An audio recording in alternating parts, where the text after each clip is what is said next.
3일 전에 이명박 전 대통령이 구속 수감이 되었습니다. 1년 전에는 박 전 대통령이 또 구속 수감이 되었습니다. 최고의 권력과 명예와 리더십을 가진 자리에서 최고의 수치와 불명예와 비참한 신분인 죄수로 전락을 한 것입니다. 전직 대통령들이 왜 이렇게 되었습니까? 정치적인 이유들을 또 말할 수 있지만 죄 때문입니다. 미투 운동으로 이 성폭행 가해자들의 이름이 공개되고 있는데 대학 교수 이 가해자 중에서 2사람이 스스로 목숨을 끊었고 또 예술계와 영화계와 문학계와 정치계 등에 있는 이 건물급들이 성폭행 가해자로 드러나면서 검찰의 수사를 받고 있고 또 모든 지위에서 쫓겨나고 또 불명예를 당하고 있습니다. 이유가 뭡니까? 죄 때문입니다. 사람들은 평상시에 죄를 대수롭게 여기지 않고 죄를 즐기고 죄를 자랑하기까지 합니다. 그런데 죄가 그 사람을 망하게 하고 모든 것을 빼앗아가고 비참하게 만드는 겁니다. 세상에서 죄가 드러나도 사람을 비참하게 만들고 모든 것을 빼앗아갑니다. 그런데 사람들이 죄 짓는 것을 두려워하지 않는 이유는 이 세상에서 죄가 다 드러나지 않고 죄가 드러나다 할지라도 합당하게 제대로 처벌이 되지 않기 때문입니다. 그런데 모든 사람들의 죄가 드러나고 그 죄에 대한 철저한 심판을 받을 때가 옵니다. 마지막 날 모든 사람들이 그리스도의 심판대 앞에 서게 되는데 회개하지 않는 모든 죄들과 그리스도의 피로 씻음 받지 못한 죄에 대해서 철저한 심판이 있습니다. 이 심판이 진짜 무섭고 두려운 것입니다. 불타는 지옥에 던져져서 영원한 고통을 당하기 때문입니다. 그런데 오늘날 사람들이나 2000년 전 예수님 당시 사람들은 이 죄의 심각함에 관심이 없었습니다. 2000년 전 예수께서 세상에 오셔서 회개하라 천국에 가까웠느니라 이렇게 외쳤을 때 소수의 사람들만 회개를 했고 대부분의 사람들은 관심이 없었습니다. 그런데 예수님이 병자를 고치니까 많은 사람들이 관심을 갖는 겁니다. 특히 예수께서 들판에서 이 보리떡 5개와 물고기 2마리로 5,000명 이상 사람들을 먹였을 때 예수님의 인기는 대단했습니다. 요한복음 6장 앞부분에 보면 예수께서 오병이어 기적을 일으켰을 때 사람들이 몰려와서 예수님을 왕으로 삼으려고 했습니다. 신명기에 보면 이 모세는 자기와 같은 선지자가 이제 나타날 것이라고 그렇게 얘기를 했는데 유대인들은 예수님이 바로 모세가 말한 그 선지자라고 생각을 했습니다.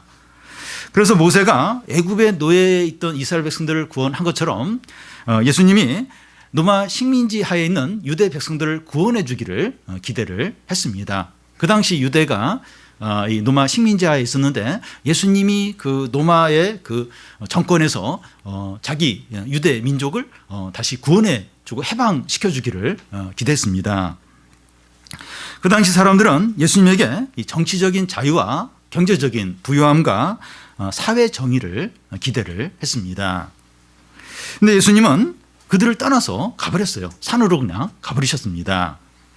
다음날 사람들이 예수님께 다시 몰려오게 되는데 예수님은 그들에게 썩을 양식을 위해서 일하지 말고 영원히 있는 양식을 위해서 일하라고 했습니다. 그 당시 사람들은 예수님께 몰려와서 물질적이고 세상적인 것을 구하고 있는데 이것은 썩을 양식이라는 겁니다. 이런 걸 위해서 살지 말라는 겁니다. 그래서 사람들이 어떻게 하면 하나님의 일을 할 수 있냐고 묻자 예수님이 대답하시기를 하나님께서 보내신 일을 믿는 것이 하나님의 일이라고 하셨습니다. 예수님을 믿는 것이 사람들이 진정으로 해야 될 하나님의 일이라는 겁니다. 하나님의 일이 뭔가? 하나님의 일이 뭔가? 하나님이 보내신 예수님을 믿는 이게 하나님의 일이라는 겁니다. 예수님은 모세와 자기를 비교해서 설명을 하십니다. 모세는 하늘에서 만나를 내리게 해서 백성들을 먹게 했는데 그 백성들이 죽었다는 겁니다. 그런데 예수님이 자신이 하늘에서 내려온 떡이라고 하면서 내 살을 먹고 내 피를 마시는 자는 영생을 얻는다는 겁니다.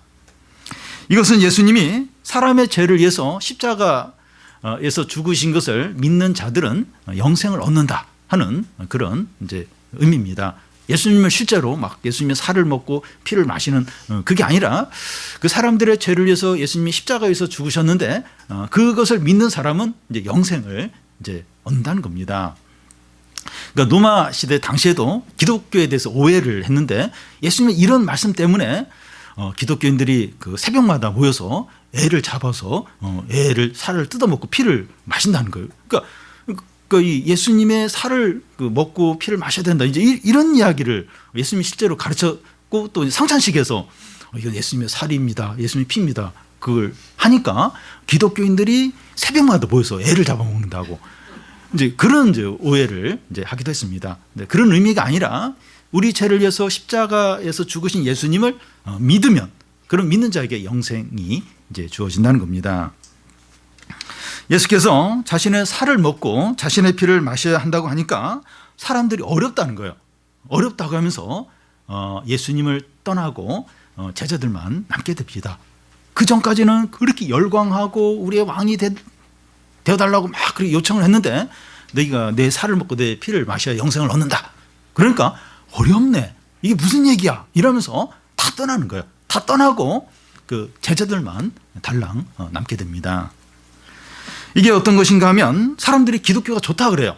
저도 우리가 그 산상설교를 우리가 지금 계속 살펴보고 있는데요. 그 사람들은 산상설교를 보면서 감동을 해요. 오른뺨을 치면 왼뺨을 돌려대라. 또 그리고 또 이렇게 그 여러 이런 말씀들 세상의 빛과 소금이 되라. 이런 말씀 들으면서 감동을 해요. 참 기독교 너무 아름답다. 내가 종교를 가진다면 기독교를 갖겠다. 다들 기독교를 이제 좋아하는데 그리스도의 십자가를 믿어야 구원을 받는다고 이렇게 하면 그게 무슨 소리야? 그게 무슨 소리야? 이러면서 기독교를 거부하고 이제 떠나는 것과 같습니다. 여러분, 오늘 말씀이 기독교가 무엇인가 하는 것을 잘 보여줍니다. 여러분, 오늘날 교회와 믿는 사람들의 문제가 뭔가 하면 뭐 다른 게 문제가 아니라 이 기독교가 뭔지 모릅니다. 근데 이 기독교의 중심은 십자가입니다. 여러분, 이 기독교를 상징하는 것들이 여러 가지 있을 수 있습니다. 목자와 양, 또 뭐 포도나무, 또 성경책을 펼쳐놓은 것, 그리고 또 성령을 상징하는 어떤 비둘기, 이런 게 이제 기독교를 상징한다.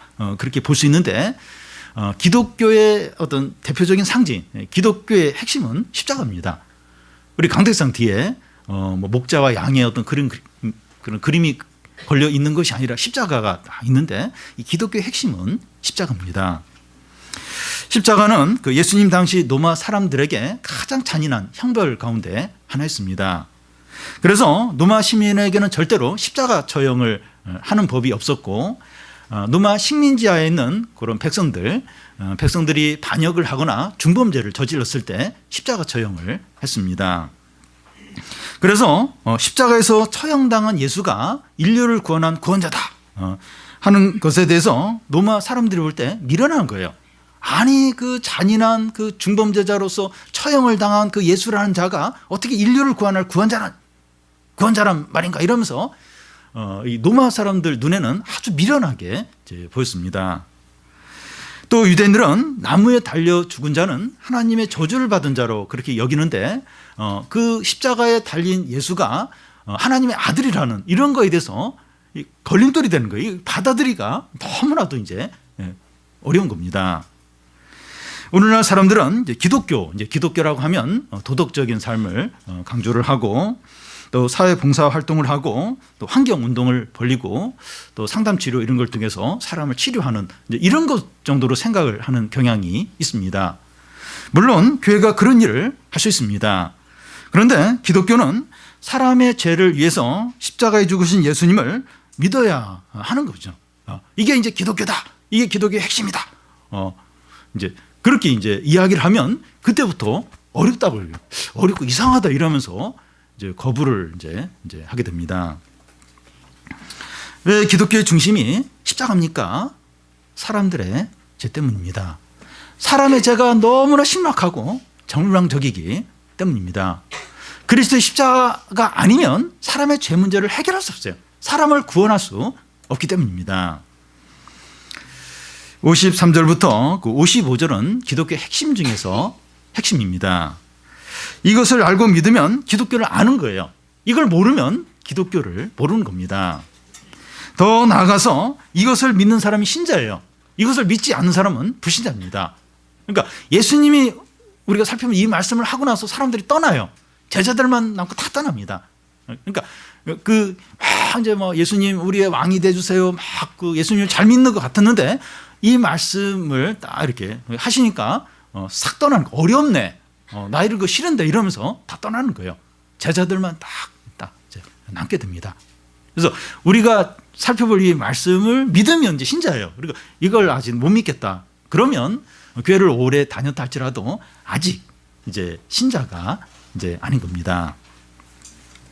53절부터 55절까지를 보면 예수께서 이르시되 내가 진실로 진실로 너에게 이르노니 인자의 살을 먹지 아니하고 인자의 피를 마시지 아니하면 너희 속에 생명이 없느니라.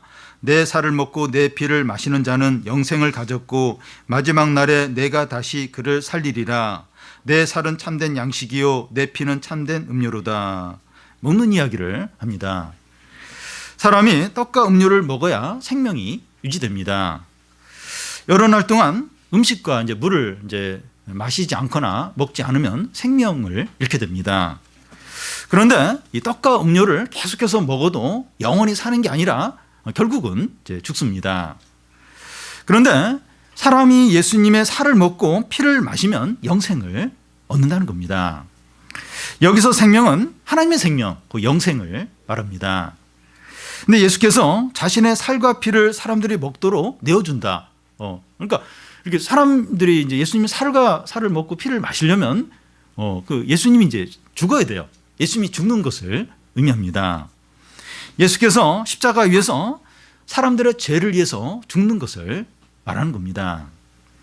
그래서 우리가 예수님의 살을 먹고 피를 마신다고 하는 것은 실제로 먹고 마시는 것이 아니라 우리 죄를 위하여 십자가 위에서 죽으신 예수님을 믿는 것을 가리킵니다. 그럴 때 우리 안에 하나님의 생명, 영생이 있다는 겁니다. 근데 우리는 육체적인 생명은 중요하게 여기는데 영생은 별로 중요하게 여기지 않습니다. 이렇게 병이 걸리거나 중병이 걸리거나 생명이 위독하면 굉장히 두려워요. 근데 영생에 대해서는 그렇게 중요하게 여기지 않습니다.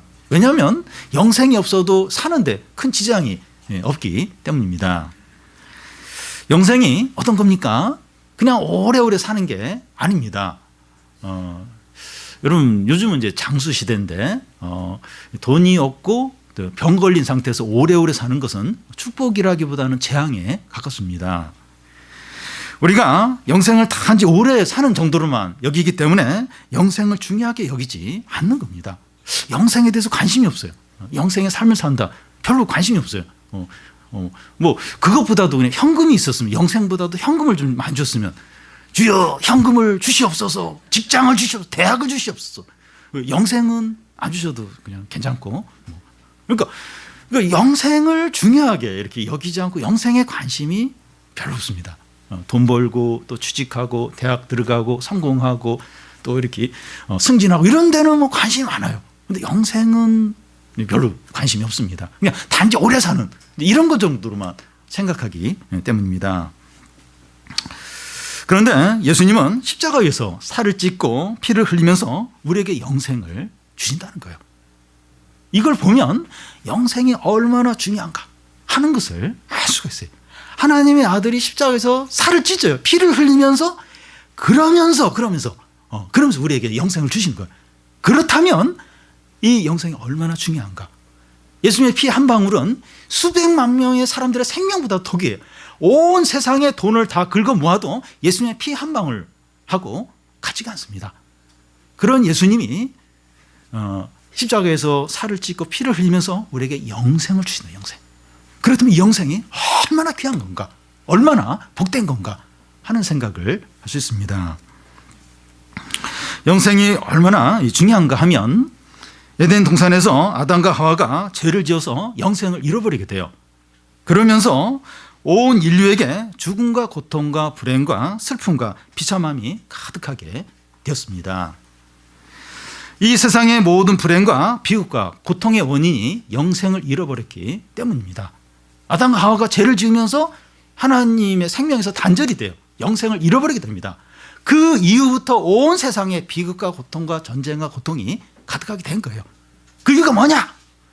경제가 발달하지 않아서 사람들이 교육을 받지 않아서 법을 잘못 만든 그런 차원이 아니에요. 그게 아니라 영생을 잃어버렸기 때문에, 하나님의 생명에서 단절되었기 때문에 이런 고통과 불행이 이 세상에 각 사람들에게 가득하다는 겁니다. 영생이 없는 삶이 어떤 것인지 보여주는 예가 이 탕자의 비유입니다. 이 탕자 그 둘째 아들이 자기 아버지로부터 자기에게 돌아올 유산을 다 챙겨서 아버지를 떠나서 먼 나라로 가서 화랑방탕하게 다 그 재산을 쓰게 됩니다. 그런 후에 이제 돈도 다 떨어져서 이제 돼지를 치게 되는데, 돼지가 먹는 쥐염 열매도 부족해가지고 굶주려요. 그리고 죽을 지경에 이르게 됩니다. 이것이 이제 하나님을 떠나서 자기 힘과 자원으로 살려고 하는 인간의 모습을 보여줍니다. 자신의 유한한 자원과 능력으로 사니까 곧 고갈이 오는 겁니다. 그러니까 그 아버지 집에 있어서 아버지의 그 풍성한 걸 누리면 이런 일을 당하지 않았을 거예요. 근데 딱 자기 거 챙겨가지고 이제 아버지와 분리되어서 이제 자기 그걸로 이제 살려고 하니까 고갈이 오는 거예요. 고갈이 오면서 아주 빈곤하게 비참하게 죽을 지경에 이르게 된 겁니다. 하나님의 생명과 단절된 삶은 죽음과 죽음의 증상이 가득한 삶입니다. 그래서 죽음의 증상이란 빈곤과 질병과 고통과 슬픔과 전쟁과 범죄와 이런 모든 것을 가리켜요. 그래서 하나님의 생명과 단절되어서 사는 그 삶의 특징은 죽음이에요. 죽음의 증상으로 가득한 이제 삶인 겁니다. 지금 이 세상의 모습이에요. 그리고 사람들의 개인의 모습입니다. 사람들이 하나님을 떠나요. 하나님의 생명과 단절된 영생과 상관없는 삶을 이제 사는 거예요.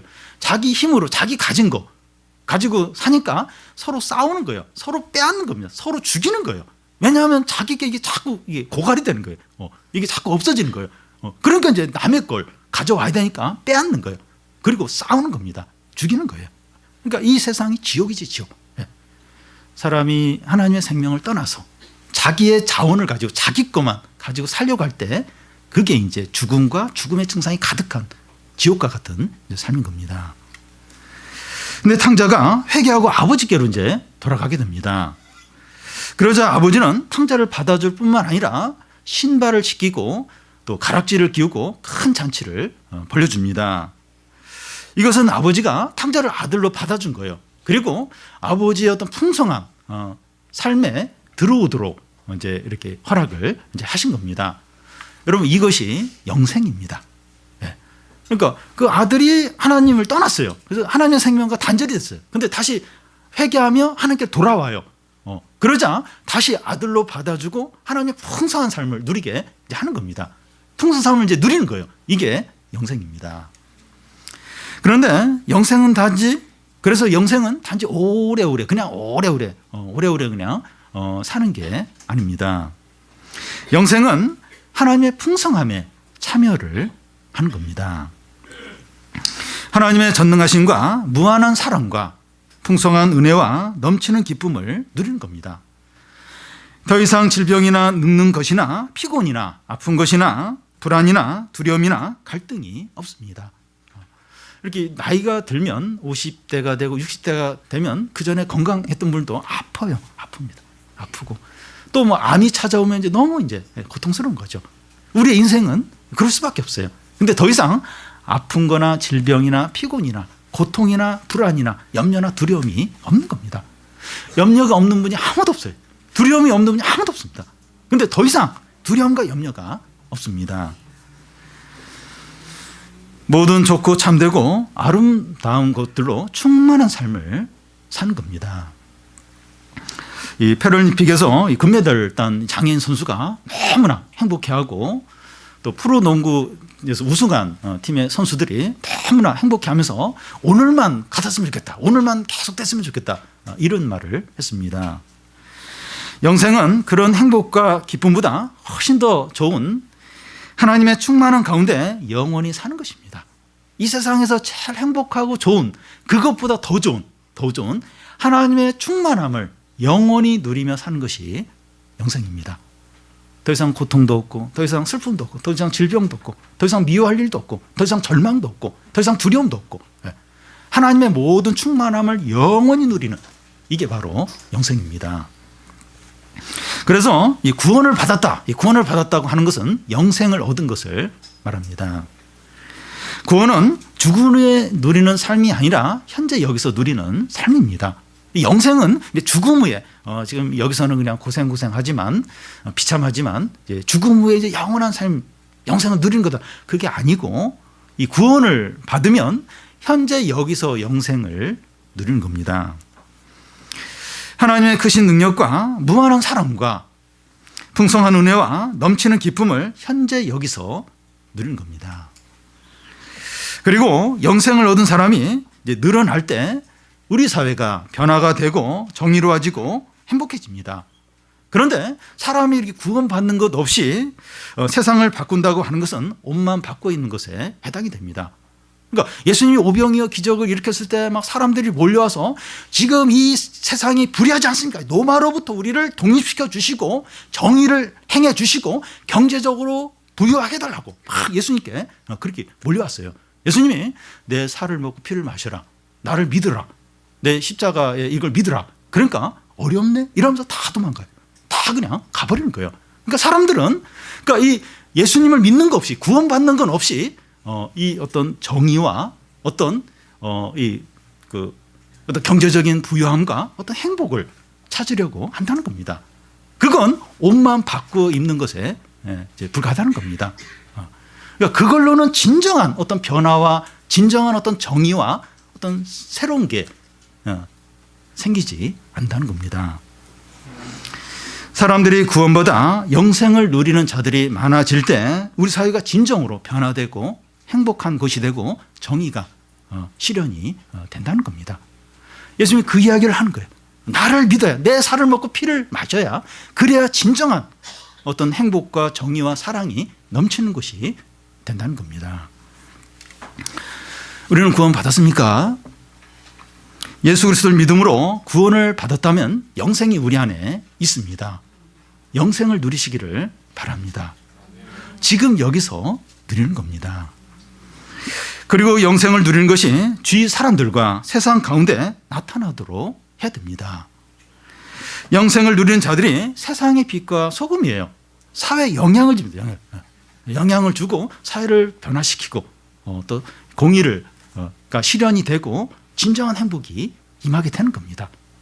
그러니까 영생이라고 해서 이렇게 내면에서 자기 혼자 막 기뻐하고 은혜 받고 그게 아니라 이 세상의 빛과 소금으로 영생을 받은 영생을 누린 자들이 나아가서 이 사회에 선한 영향을 주는 거예요. 주변에 영향을 주고 주변에 이 정의가 실현이 되고 거짓과 악이 물러가고 사람들이 사랑하고 진정으로 행복하게 되도록 그런 통로 역할을 하는 겁니다.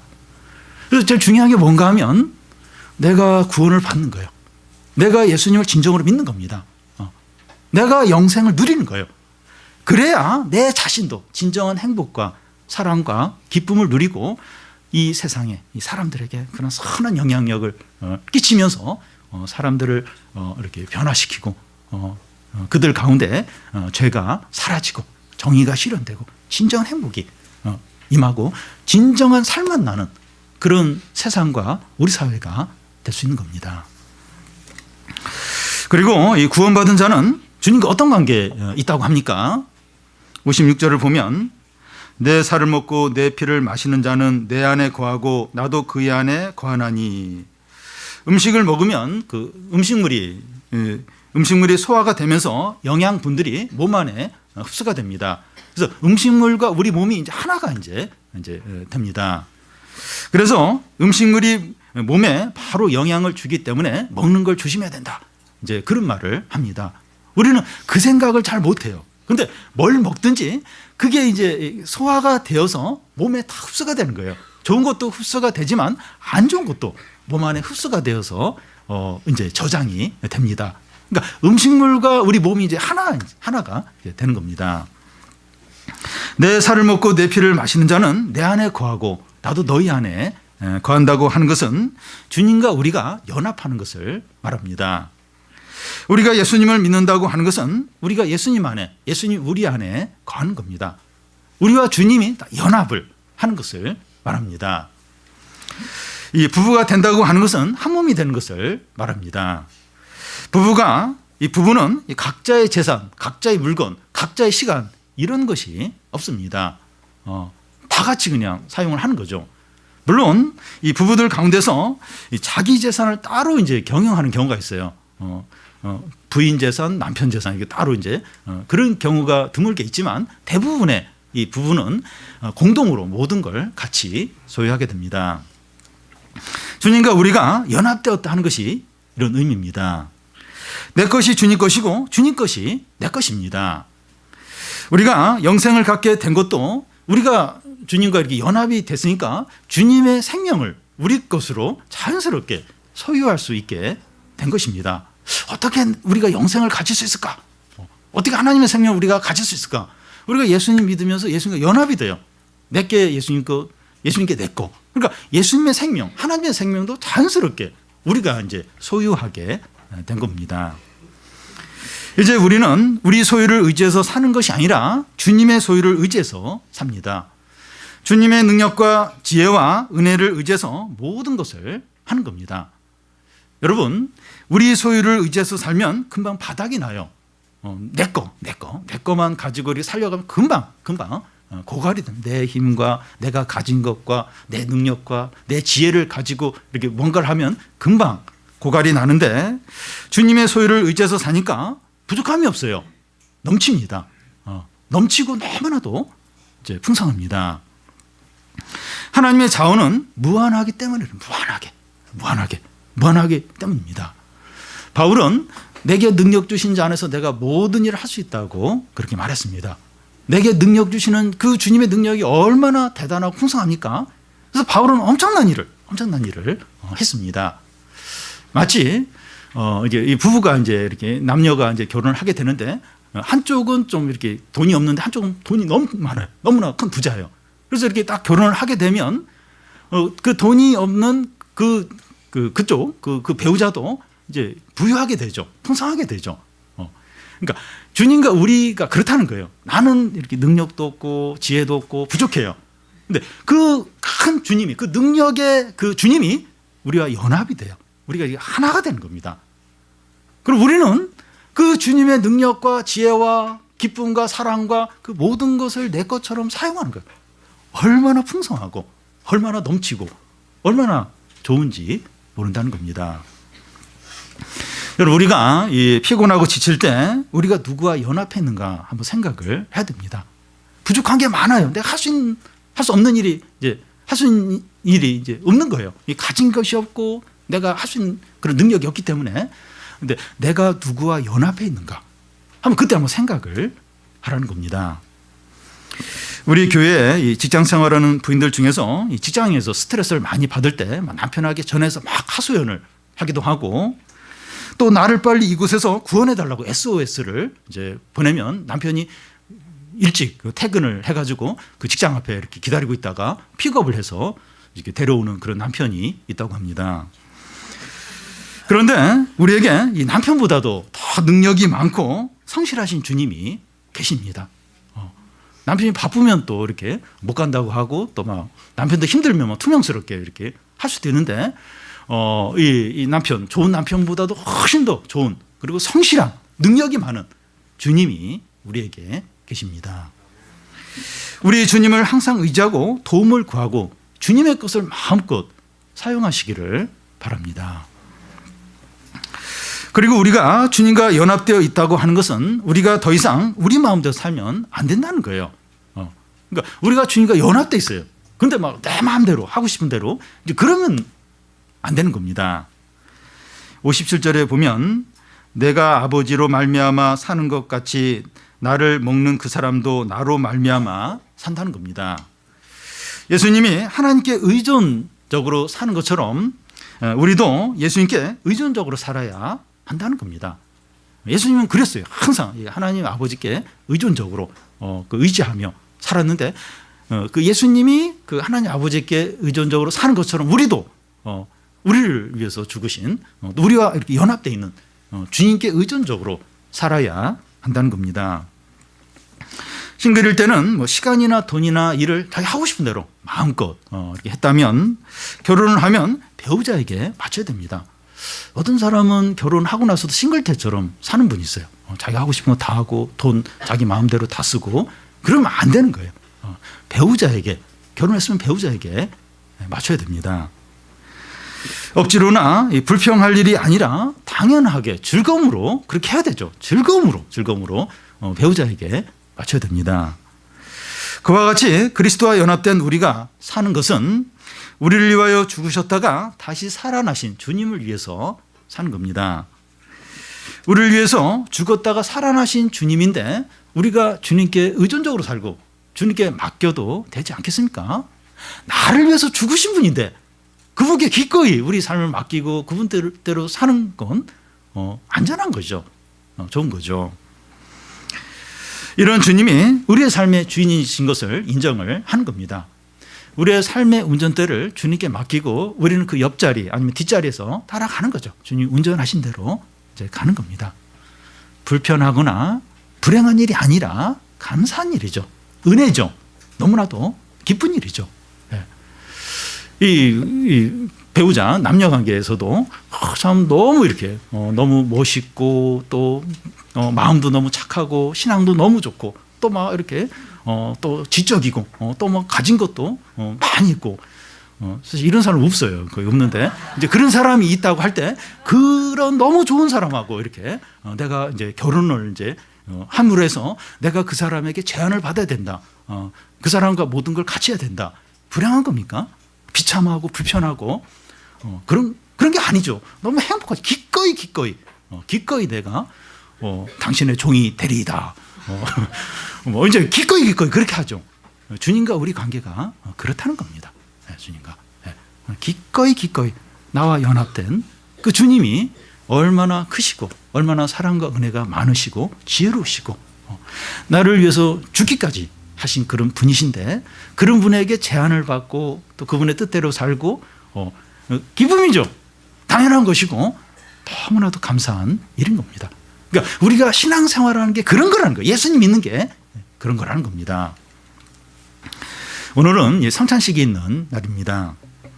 성찬식은 그 예수님의 살을 상징하는 빵을 먹고 예수님의 피를 상징하는 포도주를 마시는 예식입니다. 우리의 옛사람은 그리스도와 연합해서 죽고 우리는 그리스도와 함께 다시 산 것입니다. 우리와 그리스도가 연합했기 때문에 우리 안에 영생이 있습니다. 우리가 성찬식을 하면서 우리가 그리스도와 연합했기 때문에 우리 안에 영생이 있다는 것을 분명히 아시기를 바랍니다. 그리고 그 영생을 누리시기를 바랍니다. 지금 여기서 누리는 거예요. 내가 죽은 후에 영생을 누리라. 그게 아니라 왜냐하면 지금 예수님 믿고 우리가 그리스도와 연합해 있어요. 영적으로 그렇게 연합해 있습니다. 우리 안에 생명이 있어요. 하나님 생명이 있고 영생이 있어요. 그러면 지금 여기서부터 그 영생을 누리는 겁니다. 우리의 유한한 자원을 의지해서 사는 것이 아니라 하나님의 무한한 자원을 의지하시기를 바랍니다. 아직 영생이 없는 분이 있습니까? 아직 영생이 없다.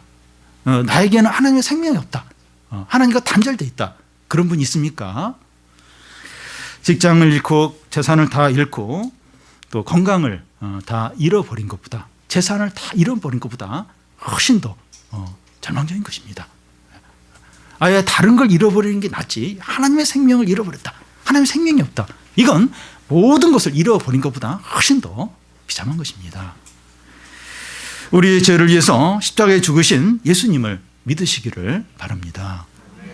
내가 죄인이고 예수께서 내 죄를 위해서 죽으신 것을 믿으면 하나님의 생명, 영생을 얻게 됩니다.